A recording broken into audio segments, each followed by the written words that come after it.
ಕೊನೆಗೂ ಜಿರಳೆಗಳಿಗೆ ಜಯ ಸಿಕ್ಕಿದೆ. ದೇಶದಾದ್ಯಂತ ಒಗ್ಗೂಡಿ ಹೋರಾಡಿದ ಯುವಜನ ಗೆಲುವಿನ ನಗೆ ಬೀರಿದ್ದಾರೆ.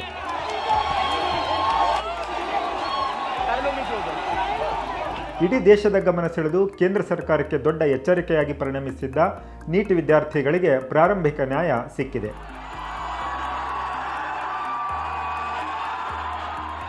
ನೀಟ್ ಅವ್ಯವಸ್ಥೆಯ ಹೊಣೆ ಹೊತ್ತು ಕೇಂದ್ರ ಶಿಕ್ಷಣ ಸಚಿವ ಧರ್ಮೇಂದ್ರ ಪ್ರಧಾನ್ ಶನಿವಾರ ಅಂದರೆ ಜುಲೈ 25ರಂದು ತಮ್ಮ ಸ್ಥಾನಕ್ಕೆ ರಾಜೀನಾಮೆ ನೀಡಿದ್ದಾರೆ.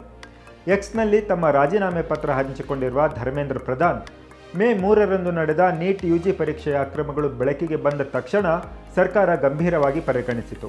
ಪ್ರಕರಣವನ್ನು ಸಿಬಿಐ ತನಿಖೆಗೆ ಒಪ್ಪಿಸಿ ಪರೀಕ್ಷೆಯನ್ನು ರದ್ದುಗೊಳಿಸಲಾಯಿತು. ಅಷ್ಟೇ ಅಲ್ಲ, 20 ಲಕ್ಷಕ್ಕೂ ಹೆಚ್ಚು ವಿದ್ಯಾರ್ಥಿಗಳ ಭವಿಷ್ಯವನ್ನು ಗಮನದಲ್ಲಿಟ್ಟುಕೊಂಡು ಜೂನ್ 21ರಂದು ಯಶಸ್ವಿಯಾಗಿ ಮರುಪರೀಕ್ಷೆ ನಡೆಸಲಾಯಿತು. ಮುಂದಿನ ವರ್ಷದಿಂದ ಈ ಪರೀಕ್ಷೆಯನ್ನು ಕಂಪ್ಯೂಟರ್ ಆಧಾರಿತ ಅಂದರೆ ಸಿಬಿಟಿ ಮಾದರಿಯಲ್ಲಿ ನಡೆಸಲು ನಿರ್ಧರಿಸಲಾಗಿದೆ ಎಂದಿದ್ದಾರೆ. ಅಲ್ಲದೆ ಯಾವುದೇ ಕಾರಣಕ್ಕೂ ಪರೀಕ್ಷಾ ಮಾಫಿಯಾದಿಂದ ಅರ್ಹ ವಿದ್ಯಾರ್ಥಿಗಳ ಭವಿಷ್ಯ ಹಾಳಾಗಬಾರದು ಮತ್ತು ಯಾರಿಗೂ ಅನ್ಯಾಯವಾಗಬಾರದು ಎಂಬುದೇ ನನ್ನ ದೃಢ ನಿಶ್ಚಯವಾಗಿತ್ತು ಎಂದು ಹೇಳಿಕೊಂಡಿದ್ದಾರೆ. ಇನ್ನು ನರೇಂದ್ರ ಮೋದಿ ನೇತೃತ್ವದ 2 ಅವಧಿಯ ಸರ್ಕಾರದಲ್ಲಿ ಪ್ರತಿಭಟನೆಯ ನಂತರ ತಮ್ಮ ಸ್ಥಾನಕ್ಕೆ ರಾಜೀನಾಮೆ ನೀಡಿದ ಮೊದಲ ಸಚಿವ ಧರ್ಮೇಂದ್ರ ಪ್ರಧಾನ್. ಕಳೆದ 12 ವರ್ಷಗಳಲ್ಲಿ ಸರ್ಕಾರವು ದೇಶದಾದ್ಯಂತ ಹಲವು ಪ್ರತಿಭಟನೆಗಳನ್ನು ಎದುರಿಸಿದೆ. 2019ರ CAA NRC ವಿರೋಧಿ ಪ್ರತಿಭಟನೆಗಳಿಂದ ಹಿಡಿದು 2020ರ ರೈತರ ಪ್ರತಿಭಟನೆವರೆಗೆ ಇದು 1 ವರ್ಷಕ್ಕೂ ಹೆಚ್ಚು ಕಾಲ ನಡೆದಿತ್ತು. ಆದರೆ ಯಾವುದೇ ಸಚಿವ ರಾಜೀನಾಮೆ ನೀಡಿರಲಿಲ್ಲ. ಆದರೆ ಈ ಬಾರಿ ಕಾಕ್ರೋಚ್ ಜನತಾ ಪಾರ್ಟಿ ಹೆಸರಿನಡಿ ಬೀದಿಗೆ ಇಳಿದು 2 ತಿಂಗಳಿಗಿಂತಲೂ ಕಡಿಮೆ ಅವಧಿಯಲ್ಲಿ ಸರ್ಕಾರವನ್ನು ಇಕ್ಕಟ್ಟಿಗೆ ಸಿಲುಕಿಸುವಲ್ಲಿ ವಿದ್ಯಾರ್ಥಿಗಳು ಯಶಸ್ವಿಯಾಗಿದ್ದಾರೆ.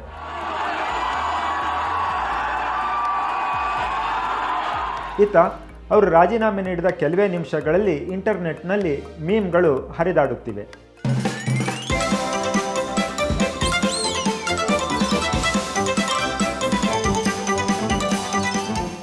ಪ್ರಧಾನ್ ರಾಜೀನಾಮೆ ನಂತರ ಜಂತರ್ ಮಂತರ್ನಲ್ಲಿ ವಿದ್ಯಾರ್ಥಿಗಳು ಸಂಭ್ರಮಿಸಿದರು. ಇತ್ತ ಬೆಂಗಳೂರಿನಲ್ಲಿಯೂ ವಿದ್ಯಾರ್ಥಿಗಳ ಸಂಭ್ರಮ ಜೋರಾಗಿತ್ತು.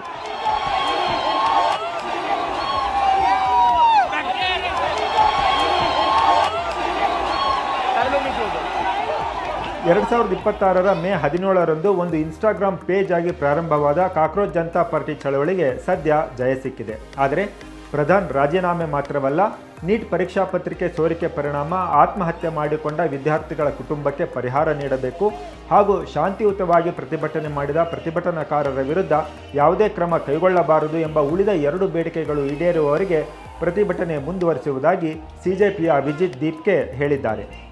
ಈ ಹೋರಾಟದ ಮುಂದಿನ ಹಾದಿ ಕುತೂಹಲ ಮೂಡಿಸಿದೆ.